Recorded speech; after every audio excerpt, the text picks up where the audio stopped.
Tell us about the different ways the Trust supports young people all over the UK. Well, as I say, over 30 years, I've been tried to find ways, you know, of meeting the particular needs and challenges that people face, and really aim to try and bring out people's best talents and potential. Because I think a lot of people, you know, that the talent is buried and has never been brought out. And everybody has something, I think. And it's just that business of giving them self-confidence and self-esteem. So all it is, I think, is an investment in the future. And that, you know, has grown and grown now. So 66,000 businesses we've started in the last 20-something years. There was one the other day, who we started 20 years ago exactly, in 1986. And they started with £1,000 in their grandmother's attic. Really? And they're now turning over 30 million pounds a year. And they've got offices, you know, in Los Angeles and New York and... Brilliant. London. I mean, they are fantastic. It's called Attic. Right. So I'm very proud of that. Yeah, you must be. Now, the media nowadays often tends to demonise young people, and you know, with terms like hoodies and thugs and things like that. I mean, they're all myths that the Trust has tried to dispel to try and give young people back their self-esteem. Exactly. But I mean, again, it's very easy, isn't it, to create stereotypes. I just know that there are a lot of people who appear like that, but underneath it all are actually uncertain and unsure of themselves and perhaps insecure. And as I say, all it needs a lot of the time is to provide them with motivation and self-esteem. Yeah. And suddenly they are transformed. How important are William and Harry of keeping you in touch with what's relevant today and what's in fashion? Right. I'm sure they think they're very important. Yeah, I do. I mean, they are very good at keeping me in touch with what's going on a bit. And particularly on the sort of music front and things like that. I can't keep up with all the different new bands and everything else that bob up on the scene. One you did miss was PJ and Duncan. They were very good. No, they were. When I was at school, Sir, they were brilliant. Definitely. That's those They two. were. we had a very brief music career a few years ago. Very life. Do you have quite similar music tastes, the two of you, or are you quite different in taste of music? We're quite similar. Varies a bit. I'd say his was pretty shocking, but mine was quite really? good. But apart from that, we tend to like pretty much the same music. Yeah. These two, see, play this stuff, and I'm sitting there going,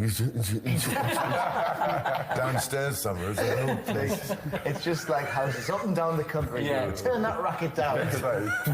Yeah. And you've had, obviously, quite a few run-ins over the years with the Spice Girls as well. Yeah. They were great ambassadors for the Trust, weren't Marvellous. Yeah, they were terrific, they really were. And great fun, anyway, you know. they? Would you say you have any favourite ambassadors, sir?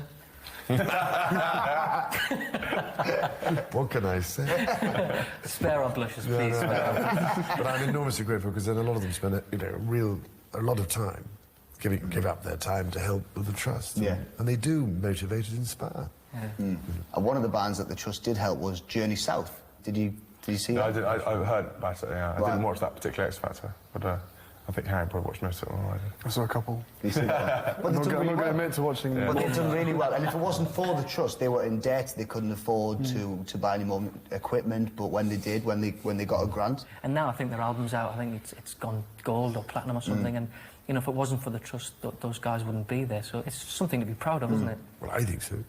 And I hope we can go on doing that, you know. But as I say, it is a struggle raising all the money to do it all. have you guys got the same sense of humour? Do you watch the same comedy programmes? Yeah, we tend to do most of the same sort of, we like the same sort of things. Although there's usually an argument over the remote control at home about who watches what. That usually goes on for quite a while. Friends is always a safe bet. Yeah. The Trust is also linked very closely to sport and football in particular, and you've spent your time going up and down the country and visiting football clubs. Could you tell us a couple of the schemes that the Trust is involved with? We got the Premier League and the Professional Football Association, who've been wonderful again, and helped us most generously. And you know, I've been to Arsenal and Liverpool football clubs, and they've been terrific in helping this whole scheme. Harry, you're an Arsenal fan, if I'm correct. That is true. What's that supposed to mean? And you're an Aston Villa fan. I am indeed. I mean, I can understand Arsenal, Aston Villa.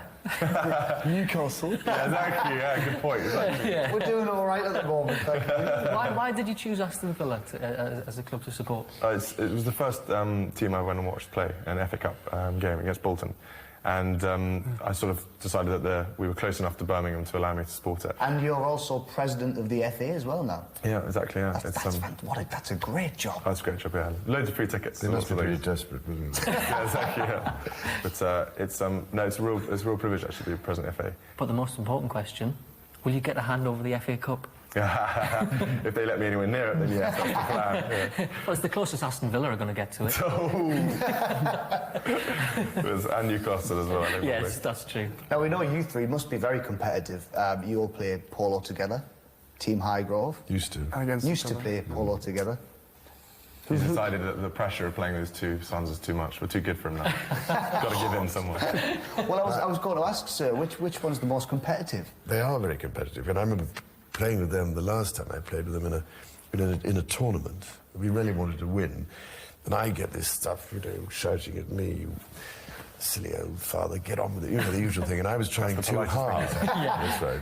But I was trying too hard. I remember doing it. I had to turn the pony very fast, and the next thing, the pony came down sideways, and I must have landed absolutely smack on my head. Anyway, it completely felled me.